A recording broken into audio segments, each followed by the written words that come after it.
Welcome! In this video, we'll show you how to bulk duplicate fields in WPForms using the Bulk Actions plugin. First, make sure the plugin is installed and active. Then, from the left menu, click Forms, Ultimate Kit. Now, pick the form where you want to make edits. Simple, right? Next, open the Bulk Actions panel. Here, you'll see all the fields from that form. This is where the magic starts. To select more than one field, hold down Control on Windows or Command on Mac. Click on the fields you want. Take your time, choose exactly what you need. Before we duplicate anything, let's quickly talk about duplicate placement. This is super helpful because it decides where your new fields will show up. Top, duplicates appear at the beginning of the form. Bottom, they go to the end. Inline, right next to the fields you selected.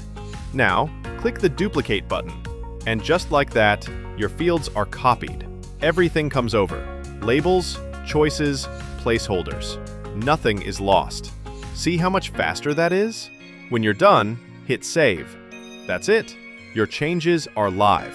And that's how easy it is to bulk duplicate WPForms fields with the Bulk Actions plugin. We built this to save you time and make your work smoother. If this video helped you, give it a like and subscribe for more tips. Thanks for watching.